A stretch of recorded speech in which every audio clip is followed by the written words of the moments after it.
Hello guys, this side is Vinay Yadav और आज हम बात करने वाले हैं इन्विटेशन के बारे में। और इन्विटेशन कैसे आपका बेस्ट हो सकता है। देखिए, तो आपको है ना कुछ 5 से 6 बातें हैं जो आपको है ना ध्यान में रखनी है। और मैं एमएलएम से सेगमेंट या फॉरएवर लिविंग बोर्ड से रिलेटेड है ना ही वीडियो बनाता हूँ। और अगर आपने अभी तक मेरा चैनल सब्सक्राइब नहीं किया है तो ज़रूर सब्सक्राइब कर लीजिए और बेल आइकन को भी प्रेस जरूर करें। और चलिए आगे बढ़ते हैं। देखिए, इनविटेशन का कोई है ना परफेक्ट फॉर्मूला नहीं है। कुछ बातें हैं जो कॉमन रहती हैं और कुछ बातें आपको ये ध्यान रखनी होती है कि जब आप किसी प्रोस्पेक्ट से बात कर रहे हैं तो सबसे पहले ये नोटिफाई करें इसे ये नोटिफाई करें कि जिस प्रोस्पेक्ट को आपने फ़ोन किया है क्या वही बात कर रहा है। तो पहले कंफर्म करें और ये जान लें कि आप सही व्यक्ति से बात कर रहे हैं। ठीक है।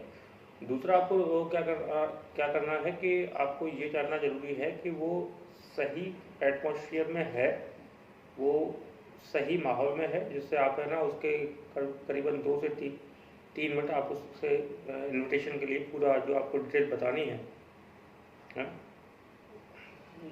उसके लिए वो कंफर्टेबल फील कर सकता है या नहीं। ठीक है। अब चौथा बात ये आती है कि आपको अपना इनविटेशन शॉर्ट एंड सिंपल रखना है। ठीक है ना।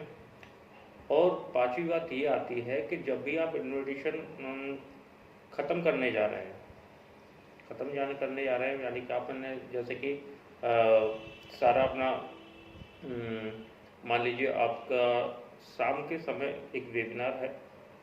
ठीक है ना। और उसके बारे में सारी बातें बता देने के बाद आपने सारे प्लेटफॉर्म को चुन लिया, नोटिफाई कर दिया कि जूम पर होने वाला है या यूट्यूब पर होने वाला है या फिर किसी और अदर सोशल नेटवर्किंग साइट पर होने वाला है, तो आप उसे नोटिफाई करें और लोगों को एक जैसे कि आप जो भी आपका प्रोस्पेक्ट है आप उसको व्हाट्सएप पर लेके आएँ और अपना नेम जरूर सेव कराएं। ठीक है ना। अपना नेम जरूर सेव कराएं और इस बात को जान लें कि आपको भी उसको एक ब्रॉडकास्टिंग में डालना है। और वैसे तो ऑन द कॉल की बात की जाए तो मैं डिस्क्रिप्शन में आपको 3 से 4 रिकॉर्डिंग का एक पीडीएफ फाइल दूंगा जो ऑडियो क्लिप होंगी, है ना।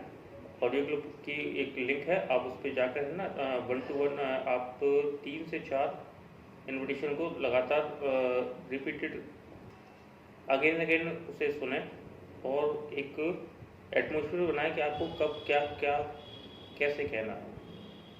ठीक है ना। तो इन 4 से 5 बातों को ध्यान में रखने के बाद एक्चुअल इन्विटेशन एग्जैक्टली में होता ही नहीं है, क्योंकि इन्विटेशन की बारी आती है तो सामने वाले को आप अप्रोच कर रहे होते हैं। ठीक है ना। सामने वाले को आप अप्रोच कर रहे होते हैं तो सबसे पहले उसकी बातों को सुने, जाने कि सामने वाला पर्सन चाहता ही क्या है। जैसे कि किसी वीडियो के थ्रू जिसने भी लीड जनरेट की है। ठीक है ना। क्योंकि आपको नहीं पता होता है, जैसे कि आपने लीड परचेज की तो आपको नहीं पता है किस फॉर्मेट के माध्यम से उसने आपका फॉर्म फिल किया है। आपने जस्ट लीड परचेज की होंगी तो आपको सामने वाले को अप्रोच करना है, तो पहले उसकी नीड को जानें, उसके बाद आप है ना अपने हिसाब से उसे मैनिपुलेट करें। और सबसे बेहतर तरीका है कि सामने वाले को आप बेहतर तरीके से सुन लें, जान लें और उसके बाद ही आप मैनिपुलेट करें। अब मान लीजिए उसको जाना है दिल्ली और आप उसे पहुंचा रहे हैं मुंबई, तो ये वर्क नहीं करेगा।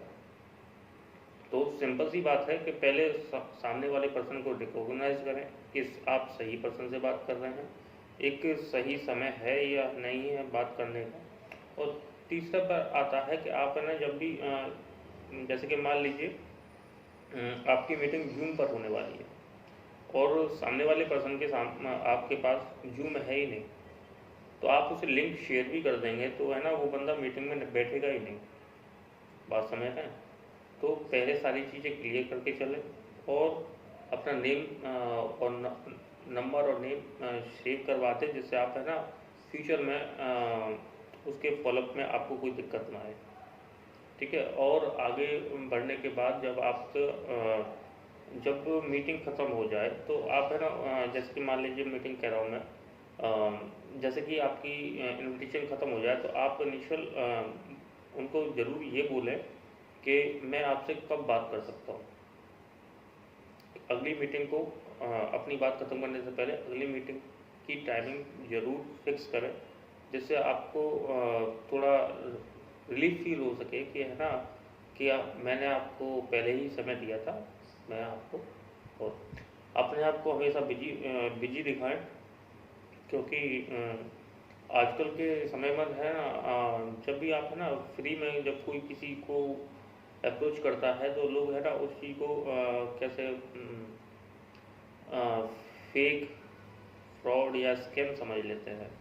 तो सबसे ज़रूरी बात यह है कि आप उसको एक वैल्यू प्रोवाइड करें कि नीड उसको है, ना कि आपको, क्योंकि आप तो ऑलरेडी इस वर्किंग में को कर ही रहे हैं, ठीक है। आज के लिए लगभग इतना ही है। अगर इससे जुड़ी आपको बेहतर फॉरेबलिंग कोर्स के बारे में जानना है, समझना है, तो ज़रूर डिस्कशन रिलेटेड सारे लिंक है, आप पहले ही लिंक से कनेक्ट हो। और अगर कोई क्वेरी है तो दिए गए नंबर पर आप कनेक्ट हो सकते हैं। और डिस्क्रिप्शन में